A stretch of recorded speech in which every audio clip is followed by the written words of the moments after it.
These days, at the age of 78, former Wisconsin Governor Martin Schreiber is a man on a mission. Schreiber has become an outspoken advocate for Alzheimer's patients and their families. Schreiber himself is dealing with the disease firsthand. He is caring for his wife, Elaine, who has Alzheimer's, and he's written a book about their experience. Marty Schreiber's book is called My Two Elaines, and he joins us now on Up Front. Governor, it's good to have you on the program. Well, good morning. It's an honor for me to be here with you. Thanks, Mike, very much. Let's talk a little bit about, well, let's say 2005. You began to notice changes in your wife, Elaine. What kind of changes did you see? Well, first of all, she was a great cook, and the meals were not turning out very well. She worked for 10 years at the Silver Spring Neighborhood Center and would get lost coming home. When she would back out of the garage, she would rub the side of the car against, and just so many completely different kinds of things that, and then also she would tell people what we did, and it wasn't really quite what we did, and we then began to get an understanding that she should get some kind of an evaluation, and of course then it was diagnosed as early signs of dementia. I think probably the normal reaction, you talk about this in the book, is that there is some sense of denial, that you don't want to really admit this is happening or that it's going to progress. Was that the case for the two of you? Well, it's a terrible disease. Of the 10 top killers, Alzheimer's is number 6. It's the only one that cannot be prevented, cured, or delayed. And so when you have that kind of a sentence put upon you, you do want to deny it. And what happened was, and this is my work on behalf of caregivers, and that is that if Alzheimer's is bad, ignorance of Alzheimer's is worse. And the medical profession did not understand there were two patients when there was an Alzheimer's diagnosis, the person with dementia and also the caregiver. Employers don't understand, health insurance companies don't understand. So I wrote the book because there were things I wish I would have known sooner. There were things that I learned too late. I decided I want to do what I could to help caregivers learn, cope, and survive. One thing in this book, Governor, you don't feel sorry for yourself in this book, but you do talk honestly about the toll that this disease takes on the caregiver, in your case, you. What impact did it have on you and your life? I developed some severe symptoms that they tried some $300,000 worth of hospitalization and tests to get at. And had we known more about what was causing this, grief, depression, anxiety, heartbreak, I think we'd have been able to get a better understanding. And I began also to find out that all of the Navy sailing, all of the Army's marching, all of the beer that's brewed, and all of the liquor that's distilled is not going to help you along this path unless you begin to understand more about the disease. One other important factor that I began to understand more clearly, there's a saying that if you, rather than worrying about waiting for the storm to pass, to learn how to dance in the rain. And there is no caregiver that's ever going to dance in the rain, but because I now understand the disease better, because I know I can't argue with the disease, and because I know what is called therapeutic fibbing. Elaine asked me one day, she said, "How are my parents?" I said, "Well, your parents are dead." And the shock on her face when she realized that she hadn't properly said goodbye. And so I promised myself I would never do that to her again. So now when she asks me how her parents are, I say they're fine, they're at church and they're happy. And that's therapeutic fibbing. And if I would have thought of therapeutic fibbing some 56 years ago when we first got married, or in my campaign in 78 or in 82, I think it would have been a lot different situation. But to learn how to dance in the rain, or to how to understand this disease, you can't argue with it. You said you had to find an appreciation for the second Elaine. You missed the first one, but you had to realize this is the person I'm living with now. I've got to appreciate the small moments and the little stuff now. Yes. I think the hardest thing I had to do was to let go of the first Elaine. The second Elaine's brain was broken. And there's no way that I could ever expect any kind of the same experiences and friendship and companionship with the second Elaine. And so I had to let go of that first Elaine.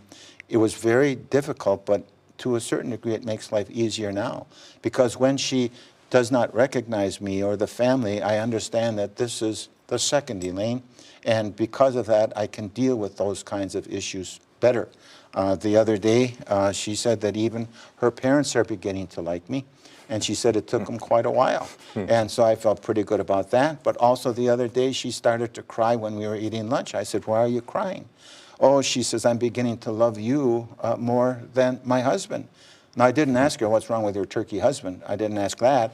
But it proved to me that I have been somewhat successful in meeting and dealing and working with my second Elaine, that we would have the connection of our souls and our hearts rather than a person who may or may not have been someone in her earlier life. Readers of this book, Governor, will be touched by some of the notes that you found from Elaine that she wrote, and I hope you won't mind if I read one of them. They're just very powerful, and I think show how this disease progresses, and so many different feelings you have as it progresses. This is one you said, it's a note from Elaine to Marty, date unknown. And in here your wife writes, "I never realized how bad I'd gotten until I overheard a phone conversation and whomever you were talking with on the phone, and I'm sorry to make life so difficult for us. And I guess I don't fully understand how difficult I've been for you. I don't want to be a burden to you anymore. You deserve much more, and I understand. And I want to thank you for all you've done for me and love you forever." It strikes me as sad, but I'll bet in some respects it's not, because that's your wife. That's the first Elaine. That is the first Elaine. And when just before we're ready to go to print, I find a series of these diaries and notes and journals and so forth. And we, upon diagnosis and so forth, we prayed together and we cried together. But I never really comprehended the amount of courage that it takes for someone diagnosed with Alzheimer's to continue in any one type of a positive kind of attitude. But she did that. And if I would have known and understood more, I think I could have been more patient. I think I could have been more understanding, and I think I could have captured more moments of joy as this disease progressed. And again, therefore the book. But no, she's always generally happy, and again, she may not necessarily know who I am, but the other day, she continuously asked me, for example, do I love her? I say, yes. Will I keep her? How long will you keep me? She said. And I wanted to comfort her, so I said, I will keep you for 1 billion years. And then she looked at me and she was so sad. I said, why are you sad? She says, I don't think I could take you that long. And so there are moments in time that these special experiences come through, and we love spending time together, listening to Patsy Cline, going for a walk, seeing how pretty a flower is. And we can get the same enjoyment out of looking at a flower as we might if we would travel to Switzerland and look at the Swiss Alps, holding hands and just seeing the beauty of it all. I want to bring this full circle, because I know you really want people who read this book to take something away from this. And it's something you didn't do initially. You said for 4 years, you did all of this on your own. You didn't reach out to the Alzheimer's Association, to others for help. You want people to know they've got to reach out to people. They cannot do it alone. We men, we don't like to ask for directions any place, but if you're a real man and you ask for help, what do they tell you on the airlines? They put on your own oxygen mask first. And I was wearing down. And because I was wearing down and my health was affected, I was less of a caregiver than I could have been. And some of the diseases that come about when, as you wear down and have this anxiety, your body releases cortisol, which is a flight or flee kind of chemical. And by too much cortisol in your system, you yourself become ill. And you yourself could lead to dementia. You yourself could end up being quite sick. A caregiver is more apt to become ill, more apt to die earlier, more apt to have their savings dissipated, more apt to have difficulties at work. And I think a lot of it is because people try and do it themselves. And I call Alzheimer's not a chicken casserole disease.